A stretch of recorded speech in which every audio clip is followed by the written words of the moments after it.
The moment you open your mouth to explain your next move, you have already surrendered it. Not to your enemy, not to your competition, to your own weakness. The need to be understood, validated, and seen. You were taught that sharing your dreams builds accountability, that announcing your goals creates momentum, that transparency is a virtue. That is the lie they fed you. And it has been draining you of power your entire life. Every goal you announced and never achieved, every plan you shared and watched collapse under the weight of other people's opinions, every ambition you exposed too early, only to watch it suffocate in a room full of people who smiled to your face and doubted you behind your back. You thought the problem was your discipline. You thought the problem was your environment. The real problem is that you have been playing the game with your hand face up on the table. Machiavelli understood something in the 16th century that modern self-help culture has spent 500 years trying to undo. Power does not announce itself.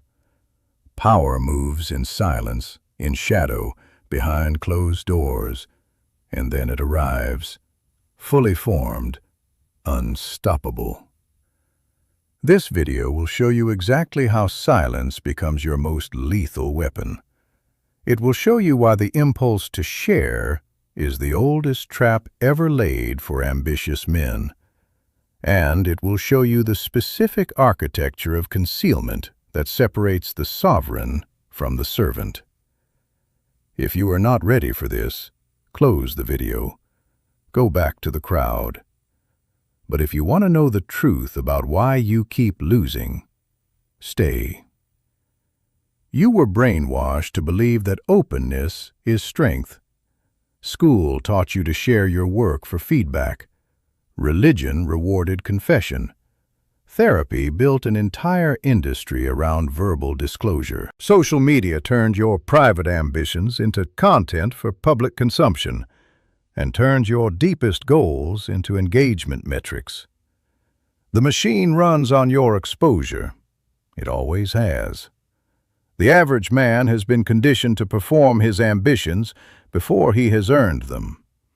He posts the vision board before he has built anything.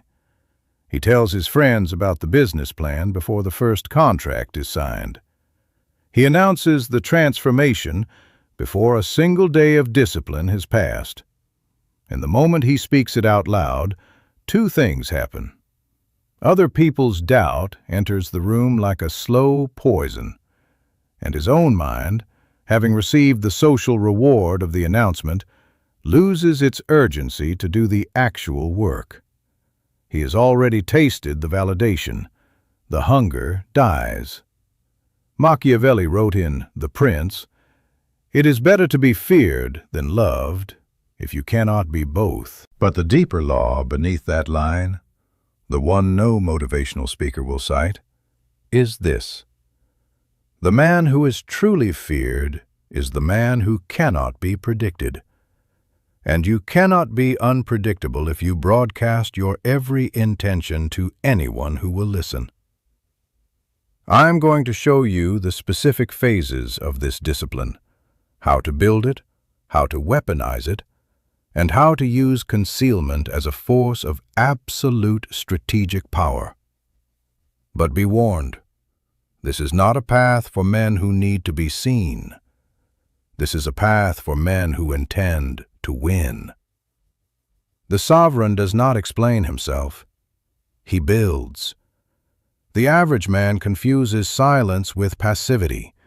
He has been taught that quiet people are hiding something shameful, that confidence means visibility, that the bold man speaks first and speaks loudly. So he performs. He fills every silence with declarations about what he is going to do, what he has planned, what he is working toward. And every word is a brick removed from the fortress he is trying to build. Psychologist Gabriele Oettingen, through her research on mental contrasting and what she calls WHOOP methodology, discovered something that should disturb you. When people share their goals and receive social validation for them, their brain registers the approval as a partial achievement of the goal itself. The motivation to actually do the work drops measurably. The announcement becomes a substitute for the action. You have been rewarding yourself for a victory you have not won. Cosimo de' Medici built the most powerful banking dynasty in Renaissance Europe almost entirely from the shadows. He financed popes and kings while presenting himself publicly as a modest merchant. He held real power over Florence for decades without ever holding official political office. His opponents could not attack what they could not see. His rivals could not counter what they did not understand. By the time his influence was visible to anyone, it was already irreversible. The instruction is simple and absolute. From this moment forward, you speak about your plans to no one. Not your closest friend, not your partner, not your mentor. You build in total silence, and you let the result speak at full volume when it is ready. Write the goal down. Keep it private. Work on it daily without announcing a single milestone. Let the silence unsettle people. Let them wonder. Let them speculate. That confusion is the first sign that your power is beginning to form. How do you train that silence? How do you make it automatic? Because the next phase cuts even deeper. Every piece of information you reveal about your intentions becomes a weapon in someone else's hands, not metaphorically, literally. The average man believes that people around him are fundamentally on his side, that sharing information builds connection and trust. He does not understand that information is currency, and in any competitive environment, handing out your currency freely is the behavior of a man who does not understand what game is being played.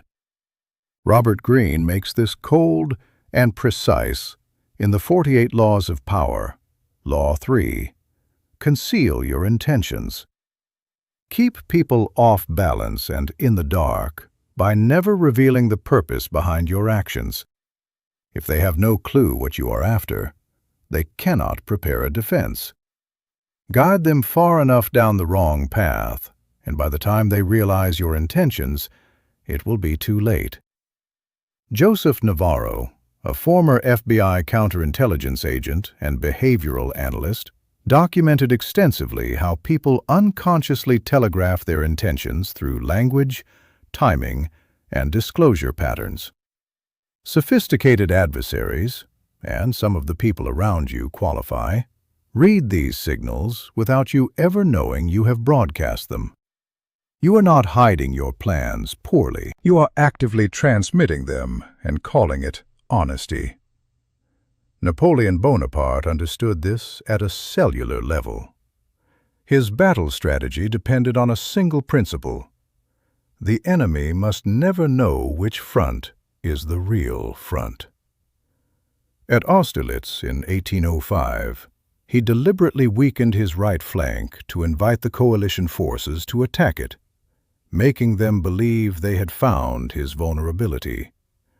They had found his trap. He had revealed just enough to make them overconfident and blind to his true movement. The result was one of the most decisive victories in military history, against a force that outnumbered him. The action here is surgical. Audit your social circle. Identify who receives information about your plans. Reduce that number to 0. If you must speak, speak about the past, never the future. Tell people what you have done, never what you intend to do. This is not deception. This is the basic operational security of the sovereign. You are still here. Good. The fragile ones already left. Here is the wound underneath all of this. The reason you announce your plans is not strategic. It is emotional. You need to be seen. You need someone to confirm that your ambition is real, that it has value, that you are worth watching. That need, that hunger, is the oldest mechanism of control ever used against ambitious men. The 99% operate on external validation as their primary fuel source. They are addicted to the reaction, the likes, the encouragement, "that sounds amazing, you should do it."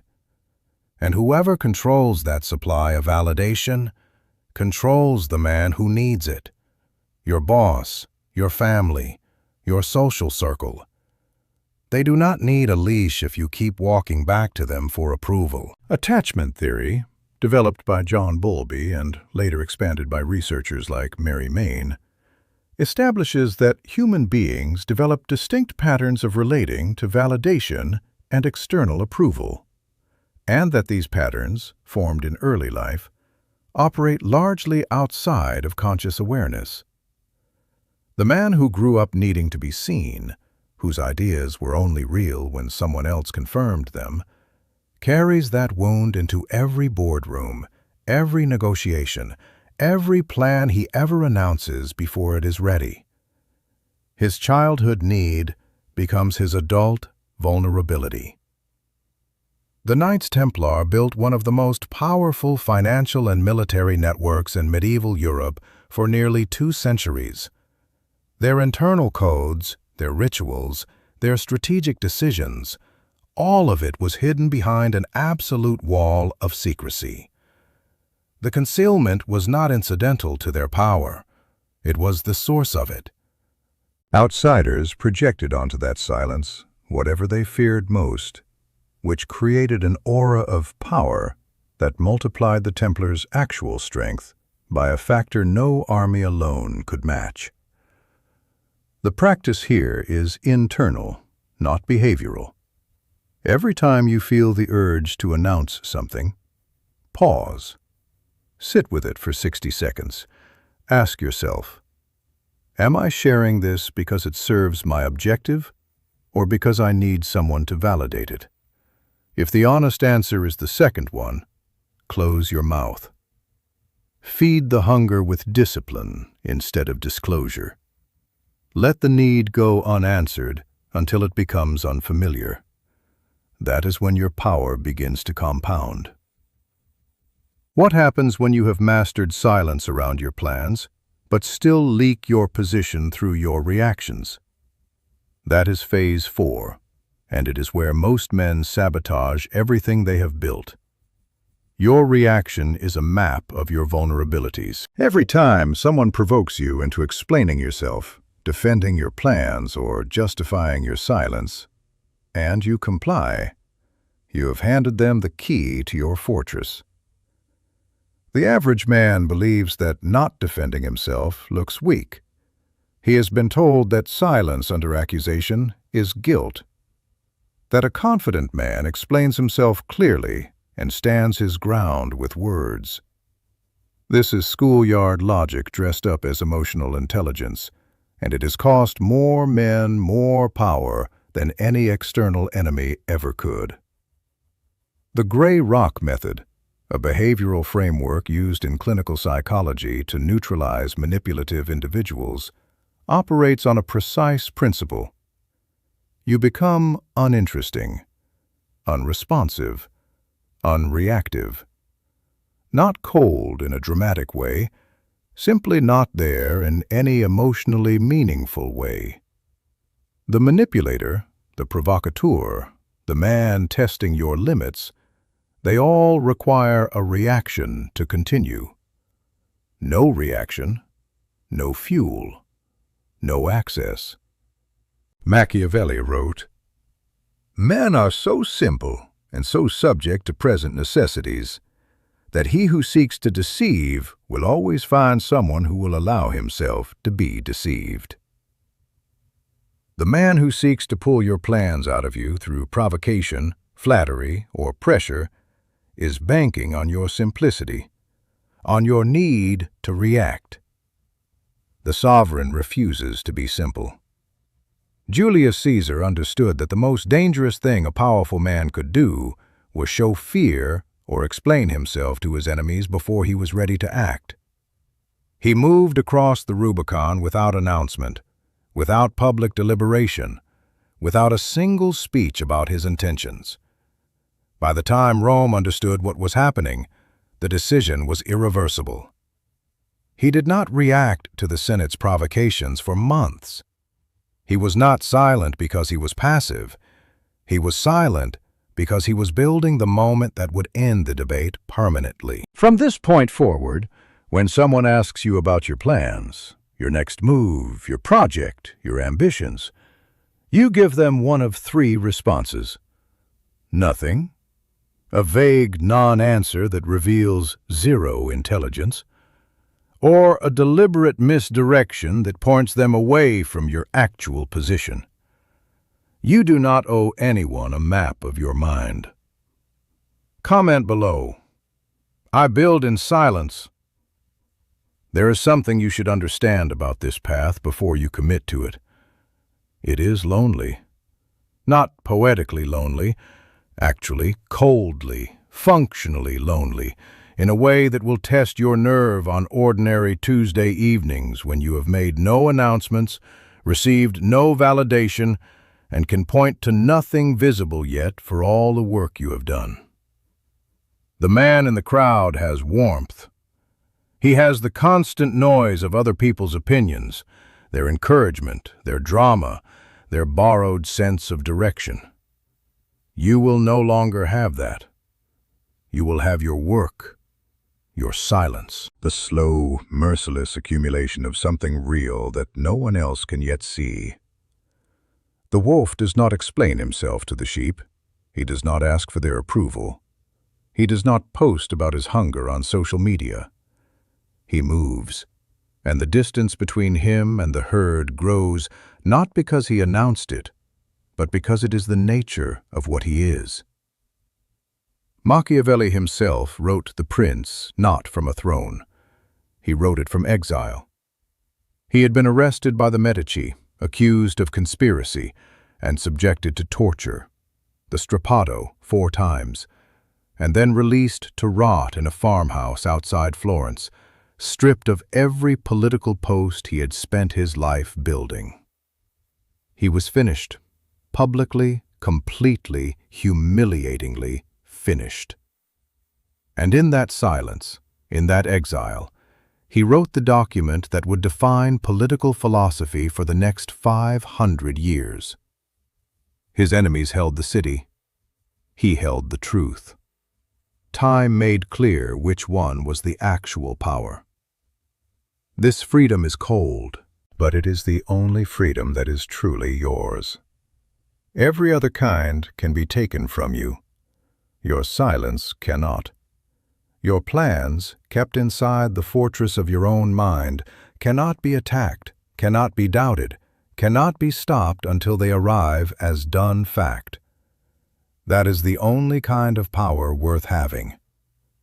You made it to the end. That means something. Not everyone who clicked this video is still here. Most left when it stopped being comfortable. Most left when it required something of them beyond passive consumption.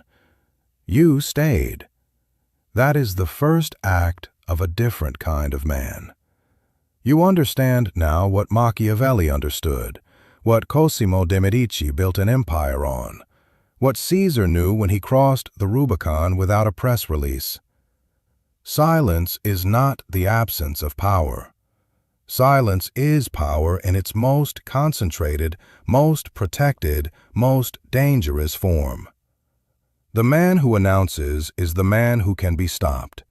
The man who builds in silence arrives without warning. Subscribe not because I ask you to. Subscribe because you are done being prey. Because you understand that what I am building here is not entertainment. It is a framework. And the men who stay, who watch, who absorb this, They do not look like the others 2 years from now. There is content I cannot say publicly. There are frameworks I do not publish to the general feed. The channel membership is where that work lives, behind the wall that keeps it out of the algorithm and in the hands of the men who are actually ready for it. The link is below. You already know whether you belong there. Now close this. Go build something. Tell no one.